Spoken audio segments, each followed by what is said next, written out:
E aí, pessoal, tudo bom com vocês? Professor Gabriel aqui, professor de biologia do curso Hawkins. E hoje nós vamos entrar aqui, pessoal, na nossa segunda aula, nossa parte 2 sobre sistema excretor. E hoje é muito importante a gente falar de um processo chamado de osmose e osmorregulação. Aqui nessa aula, o meu intuito não é te falar os detalhes da osmose, porque a gente já tem uma aula sobre isso. Então, tá lá na aba de citologia. Então, se você não assistiu a aula de osmose, eu recomendo você voltar lá naquela aula e assistir. Porque aqui a gente só vai relembrar uns conceitos. Essa parada de osmorregulação já é uma coisa envolvendo a osmose, mas eu já vou direto ao ponto aqui nessa aula. Então, se você não viu a aula de osmose, recomendo você assistir, porque aqui eu vou dar só uma pincelada para a gente relembrar que a gente já teve aula sobre isso. Então vamos lá, vamos aqui falar de osmose e osmorregulação. Então, primeiro de tudo, pessoal, o que é a osmose? Só para a gente relembrar. A osmose é o processo de transporte de água pela membrana plasmática, tá? Isso é muito importante, por quê? Porque qual é o objetivo da água? É dissolver substâncias, é diluir substâncias, diluir os solutos. Então a água, ela precisa estar passando pela membrana plasmática para diluir qualquer coisa que esteja ali ao seu acesso. Então esse é o objetivo dela. A questão é que às vezes ocorre um desequilíbrio entre isso. E esse desequilíbrio, a gente vai aqui, tem alguns conceitos para determiná-lo, como por exemplo, hipertônico, hipotônico, e também tem um conceito de quando está equilibrado, que é o isotônico. Então, por exemplo, o que significa quando a célula ela está hipertônica? Eu vou usar o sal e a água como exemplo. Então, célula hipertônica significa que a célula ela tem mais sal e menos água. É isso que ela significa. Quando ela está isotônica, significa que o sal e a água ela estão iguais, está tudo igual, tá? Por isso o nome iso vem de igual. E quando está hipotônico, significa que tem mais água e menos sal, tá? Aqui eu estou usando só água e sal como um exemplo ilustrativo, ok? Mas pode ser qualquer soluto. Enfim, então lembrem sempre desse conceito: hipertônico mais soluto e menos solvente, mais sal e menos água, tá? Hipertônico no caso, gente. Isotônico é quando está tudo igual, sal e água. Hipotônico é quando tem mais água, tá? E menos sal, beleza? Então, esse é o conceito esse é isso que representa esses conceitos, ok? Isso é muito importante para você entender isso. Mas por que é importante a osmose? O que é osmose, pessoal? Tem a ver com o sistema excretor. Pensa comigo. O sistema excretor, ele vai fazer a produção da urina, filtrar o sangue e produzir a urina. E lembra que eu falei na última aula que existe uma reabsorção de substâncias? Então, e tem reabsorção de água. Às vezes a pessoa ela está desidratada, ela não bebe muita água. Então, ela precisa reabsorver a água que era para ir para a urina de volta para o corpo dela, para ela poder equilibrar o corpo, ok? Então, ó, vamos aqui para um rapidinho osmose para o Naruto. Ó. Então, quando está isotônico, ó, tá normal, beleza? No caso, a célula animal. Quando está hipotônico, a célula tem tanta água que ela pode, no caso, até esqueci de falar isso aqui, ela tem tanta água que ela pode espocar, ó, quando está hipotônico, ó. Ela vai espocar, mas só que assim, não vai ficar falando por aí, ele vai espocar. Fala lise celular. O que é lise celular? É quando a célula se quebra, tá? Lise celular. E quando ela está hipertônica, a célula ela fica murcha, beleza? Porque como tem muito mais sal e menos água, novamente, sal e água estou usando como um exemplo ilustrativo. Muito sal e pouca água, ela fica murcha. Então é o caso aqui do Naruto com o Sasuke, que estão tudo murcho aqui, ok? Então, aqui uma leve pincelada de osmose. Mas o que isso tem a ver de fato agora com o sistema excretor? O que seria essa osmorregulação, né? O sistema excretor, pessoal, ele vai ter a função de fazer o controle de água no nosso organismo. Essa é a função do sistema, uma das funções do sistema excretor. Ele vai fazer isso. Então, imagina numa situação em que você está desidratado, não está bebendo água, ou então está no deserto, sei lá, alguma situação que tu está ficando desidratado. Então, o teu sistema excretor, ele vai promover a osmorregulação para poder fazer o controle de água no teu corpo, para que o teu corpo não perca o controle, tá? Mas só que qual é o resultado disso? A urina fica mais concentrada. Por isso que a urina muito amarelada é um sinal de que a pessoa bebe pouca água, tá? Então, olha só essa imagem aqui falando sobre a ingestão e a saída de água. Então, por exemplo, na ingestão de água, né? Bebendo a água, por exemplo, 1,5 litro, e no alimento a gente pega 1 litro, aqui um exemplo. Saída de água, no ar que é expirado, no ar que sai do nosso corpo, a gente perde 0,5 litros. Na transpiração, ou seja, no suor, a gente perde 0,4. Na urina, a gente perde 1,5.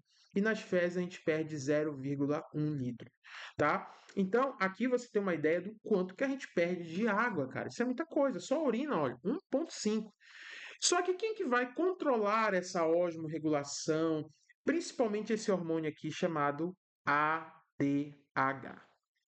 Também nós temos aqui a aldosterona, mas a aldosterona está envolvida com o sódio. Mais à frente a gente fala sobre a aldosterona, tá? Mas é o ADH. Ou então você pode chamar de hormônio antidiurético.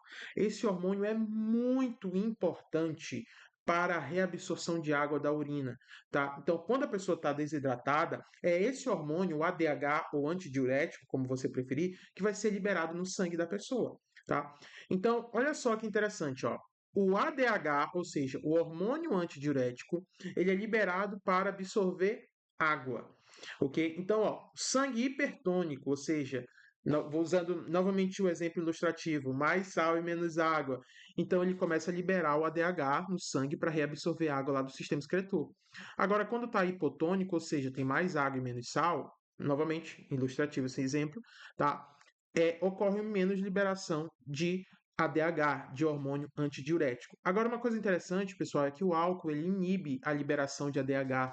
Então, a pessoa está bebendo pra caramba e ela está começando a ficar desidratada, mas ela não consegue reabsorver água porque ela começa a inibir a liberação do ADH, tá? Isso é temporário, claro, mas ela acaba inibindo essa desidratação, ocorre essa desidratação do corpo da pessoa e ela não consegue se corrigir porque ela não consegue reabsorver água por conta que o álcool acaba inibindo a liberação do ADH. Então, olha só essa imagem aqui, muito interessante. Olha só. Pessoal, o ADH, ele vai ser produzido numa substância do nosso corpo, um órgão do nosso corpo, uma glândula, que a gente vai ver com mais detalhes na aula de sistema endócrino, chamado hipotálamo, tá? É onde ele vai ser produzido. Perdão. Então, o hipotálamo, ele fica aqui próximo ao sistema nervoso. Então, olha só. Primeira etapa, a pessoa fica desidratada. Por algum motivo, não bebeu muita água, sei lá, ficou desidratada. Aí olha só o que acontece. Acontece uma diminuição do sangue, do volume sanguíneo, perdão, e aumento da pressão osmótica do sangue. Qual é o problema de ter um aumento da pressão osmótica? É que quando você ouvir essa frase, essa palavra, pressão osmótica, aumento da pressão osmótica significa que o solvente não está conseguindo passar pela membrana plasmática, ou seja, a água não está conseguindo passar pela membrana plasmática. Então, essa pressão osmótica aqui, ela está atrapalhando a passagem de água. A gente precisa diminuir essa pressão osmótica. E aí o que acontece? O corpo está percebendo isso, vai ter o aumento da produção do ADH, do hormônio antidiurético. Feito isso, produzido, ele vai ser liberado no sangue. Ao ser liberado no sangue, ocorre um aumento da permeabilidade nos tubos coletores, ou seja, vai ter aí um aumento da reabsorção de água lá nos néfrons. Feito isso, pessoal, aí feito isso, ocorre a reabsorção elevada da quantidade de água, tá? E olha só, a urina, ela sai hipertônica, ou seja, ela sai um amarelo bem mais forte, bem mais amarelada, sinal de que a pessoa não está bebendo água. E aí, ó, com isso, aumento do volume sanguíneo e a diminuição da pressão osmótica. Então, agora a água passando ali pela membrana plasmática, ok? Então, é assim que ocorre. Então, para resumir, gente, ocorreu desidratação, liberação de ADH, de hormônio antidiurético, consequentemente vai ter reabsorção de água lá dos rins e vão começar o negócio a melhorar no sangue, tá? A pressão osmótica acaba diminuindo, ok? Diminuindo. Então, toda vez que você ouvir o termo antidiurético ou ADH, eu estou me referindo a um hormônio que promove a reabsorção de água, que estimula a reabsorção de água lá nos néfrons que fica dentro dos rins. Beleza? Consequência disso, a urina vai sair mais amarelada porque ela está agora hipertônica, porque perdeu água. Beleza? E aí, pessoal, nós temos aqui a aldosterona, tá? A aldosterona, ela já vai fazer uma reabsorção diferente. Ela vai ser reabsorvida, ela vai reabsorver o sódio. Só que onde é que essa aldosterona ela é produzida? Ela é produzida, aqui está o rim, tá? Ela vai ser produzida na suprarrenal. A suprarrenal é uma glândula produtora de hormônio que fica em cima dos rins. Lembra que o ADH ele é produzido lá no hipotálamo, tá? Lá próximo do sistema nervoso. Aqui não, a aldosterona ela já vai ser produzida na suprarrenal. Então, por exemplo, quando tem uma queda na concentração de sódio no nosso corpo, a suprarrenal começa a produzir aldosterona. Essa aldosterona, ela vai promover a reabsorção de sódio da água. E de água, perdão, gente. Reabsorção de sódio e de água. E volta para o sangue. Aí você me pergunta, professor, por que esse sódio? Por que isso acontece? Pessoal, é o seguinte. O sódio, ele está presente no sal, né? O cloreto de sódio. Mas apesar da gente consumir sal, basicamente todo o santo dia, mas a gente sempre controla o sal. Pelo menos a maioria pelo menos é o que a gente acredita, né? Mas a gente controla muito sal. Mas de qualquer forma, o sal não é abundante nos alimentos. O sódio não é abundante.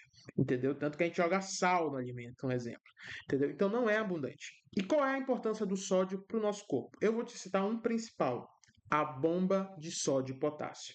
A gente teve aula disso lá na aula de membrana plasmática. Mas só para a gente relembrar, a bomba de sódio e potássio, como o próprio nome já diz, vai fazer o transporte de potássio e sódio no nosso organismo entre a membrana. E isso é importante para que o nosso corpo funcione. Por exemplo, sabe o seu neurônio que faz você pensar, que faz parte do seu sistema nervoso, faz você sentir, você se locomover, você pensar, você sentir, né, as coisas? É, Esses neurônios só funcionam com a bomba de sódio e potássio. Então, o sódio ele é importantíssimo para o funcionamento do nosso sistema nervoso, tá? Dos nossos neurônios ou qualquer outra coisa que precise da bomba de sódio e potássio. Então, a gente reabsorve sódio para que a gente funcione corretamente, tá? Se a gente não tiver sódio no nosso corpo, não tem como fazer a bomba de sódio e potássio, ok? E aí vamos ter problema. Então, ó, a aldosterona ela é liberada pela suprarrenal e aí o que acontece? Reabsorção de sódio. Mas qual é a consequência disso? Sangue fica hipertônico, tá? Essa é a consequência. Então, para resumir essa aula, pessoal, o que faz a osmorregulação?